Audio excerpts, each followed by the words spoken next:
Halo semuanya, jadi pada video kali ini saya akan membahas mengenai mikrotik akses. Nah, langsung saja ke materi yang pertama, yaitu metode akses mikrotik router OS. Nah, di sini terdapat beberapa akses ya untuk bisa mengakses mikrotik tersebut. Oke. Yang pertama bisa menggunakan keyboard. Nah, untuk mengakses mikrotiknya itu bisa menggunakan keyboard yang langsung di PC-nya dan berbasis CLI. Lalu ada serial console yang mengkoneksikannya menggunakan konektor kabel serial. Lalu ada remote server, telnet atau SSH, kemudian Winbox, yaitu sebuah software. Nah, digunakannya berbasis CLI. Lalu ada FTP, juga dia menggunakan CLI. Lalu ada API yang menggunakan soket programming, quickset, dan webfig atau HTTP. Lalu MAC Telnet, lokal Winbox terminal menu atau terminal Winbox. Lalu mikrotik TIC-APE yang menggunakan Android atau iOS.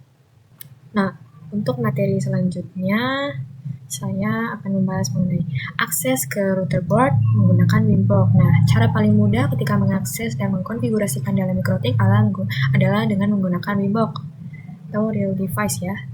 Untuk aplikasi Winbox berada di Winbox ya. Terkait Mac OS dan Linux bisa menggunakan pihak ketiga. Antara router dan laptop dihubungkan menggunakan kabel LAN. Nah, untuk mengakses Winbox-nya sendiri itu di sini kita bisa menggunakan sebuah IP address dan MAC address.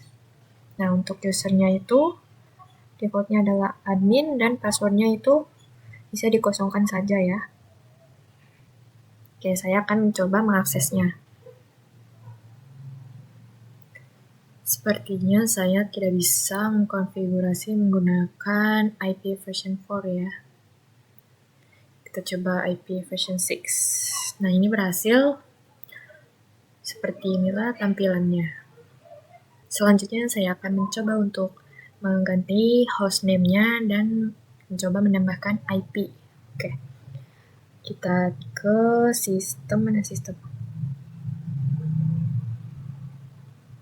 Sistem. Lalu ke identity. Nah, ini untuk namanya bebas ya, ganti. Kalau saya ya ini namanya. Oke, kita coba apply. Lalu oke. Nah, untuk IP-nya ke bagian IP, lalu addresses. Kita perbesar ya. Oke, ini untuk IP-nya kita ke new. Nah, ini kita coba 192.168.1.4. Oke, untuk interface-nya ke Ether 3 ya. Kita coba apply. Oke. Nah, ini sudah ada. Jadi selanjutnya saya akan menunjukkan mengenai fitur-fitur apa saja yang ada di Winbox. Nah, di sini pasti sudah tahu ya, ini adalah MAC address, IP address, dan ini identitas atau hostname yang tadi sudah saya buat, ini versinya, dan yang ini untuk waktu ya yang sudah saya lakukan di Winbox.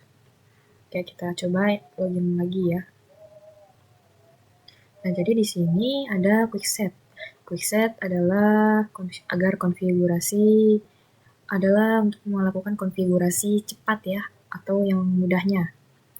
Oke, lalu di sini ada WiFi. Lalu ada ini untuk yang wireless ya. Bisa menggunakan Capsman atau wireless ya.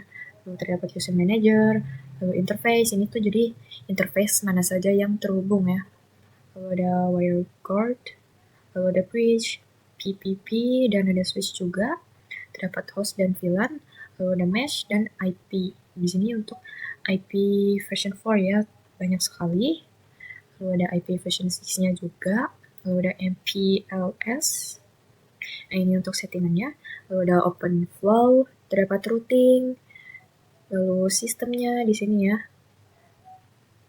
Lalu ada queues. Lalu ada .1x. Nah, untuk filesnya ada di sini ya. Lalu ada IoT, ada Bluetooth, dan ini untuk terminalnya ya, atau CLI-nya Winbox itu seperti ini ya.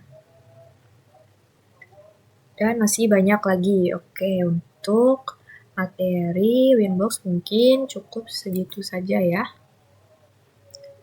Lalu saya akan menjelaskan ke materi mengenai akses virtual mikrotik menggunakan Winbox. Nah, jadi di sini ada Pinet Lab, menggunakan Pinet Lab ya. Pinet Lab adalah lab alat emulator jaringan paket. Nah, untuk persiapan environment Pinet Lab yang sudah tersedia perangkat visual mikrotik. Nah, untuk persiapannya menggunakan aplikasi Winbox. Lalu lakukan koneksi antara ISP dengan router. Lalu mengkoneksi secara virtual menggunakan Winbox ya. Jadi ini adalah untuk logo Pinet Lab-nya dan ini gambaran perangkat yang terdapat di Pinet Lab-nya.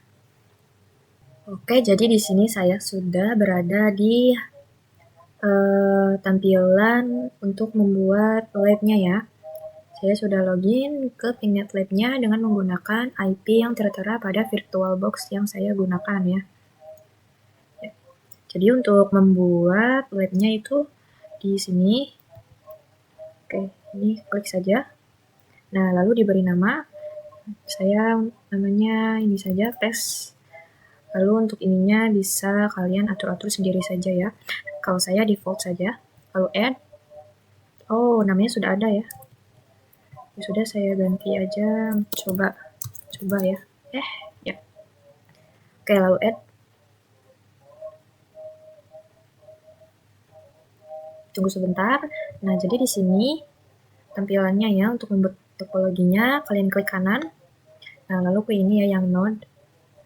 Nah, di sini saya sudah menambahkan mikrotik router OS-nya ya.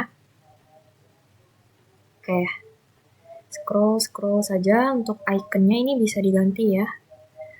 Terdapat banyak sekali. Silakan kalian pilih saja. Kalau saya ini yang default saja ya. Lalu untuk namanya juga bisa diganti, tapi saya tetap mikrotik saja. Untuk versinya saya mendownloadnya yang ini ya, 7.19. Oke, lalu ini saya defaultkan saja. Nah, untuk yang ini tuh kita hapus ya. Oke. Lalu save. Nah, untuk mikrotiknya ini bisa di-downloadnya di browser ya, di Google Chrome maupun di Firefox, sepertinya bisa. Nah, untuk menambahkan cloud-nya ya, klik kanan, lalu network. Nah, ini namanya cloud 1 deh. Cloud 1. Oh, netnya ini dihapus ya. Lalu untuk bridge-nya diganti ke cloud 1. Ini untuk internetnya ya. Ini lalu save. Oke, ini cloud-nya sudah ada. Ini saya mencoba membuat topologi yang sederhananya ya. Oke, untuk menyambungkannya ini klik saja kabelnya. Lalu ditarik ke sini. Nah, jika seperti ini, save. Nah, ini kita coba nyalakan.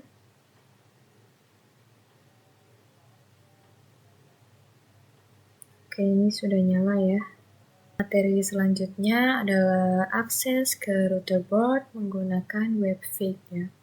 Jadi WebFig diperkenalkan sejak router OS versi 5 dengan fungsi yang sama dengan Winbox.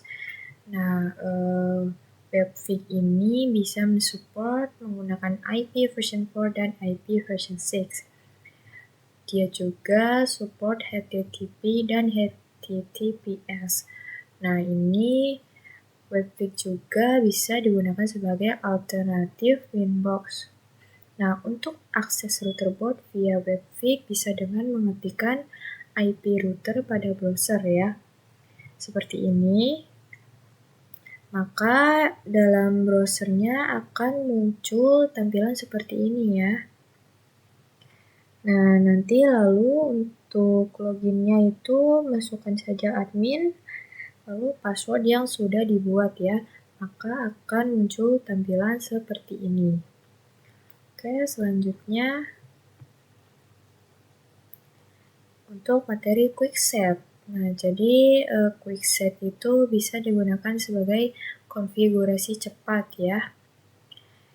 Dia juga berada di Winbox. Untuk settingan dasar dalam satu tampilan ya. Quickset juga dapat diakses melalui Winbox atau Webfig ya. Nah, untuk gambar ini dia berada di Winbox ya. Jadi agar konfigurasinya itu cepat bisa menggunakan Quickset.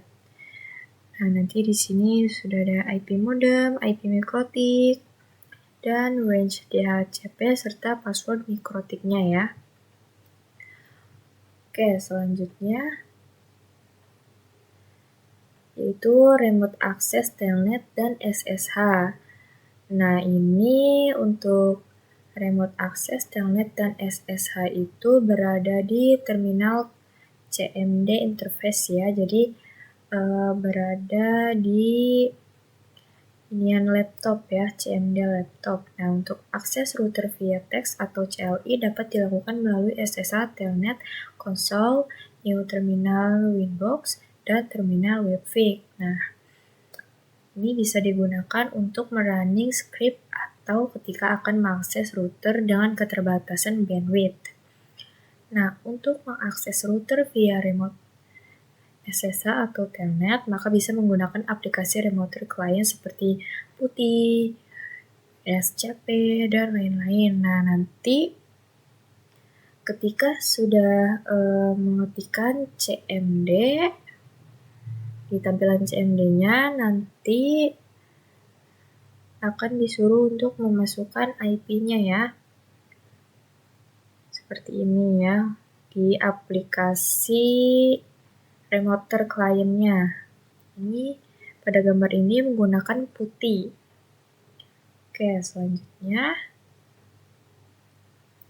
ke serial console. Nah, serial console ini digunakan apabila kita lupa atau salah dan telah mendisable semua interface pada mikrotik. Nah, serial console dibutuhkan saat kita menggunakan net install. Nah, untuk remote via serial console membutuhkan kabel DB Mesh9 atau converter USB ke DB in 9. Oke, nah seperti ini untuk kabelnya ya, serial konsolnya. Lalu menggunakan program Hyper Terminal, baud rate 119.200, data bits 8, Pertinon, dan lain-lain ya.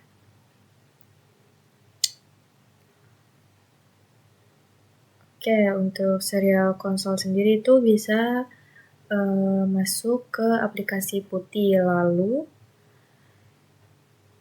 pilih connection type serial dan sesuaikan serial LAN code-nya itu yang dapat dilihat oleh device manager, oke?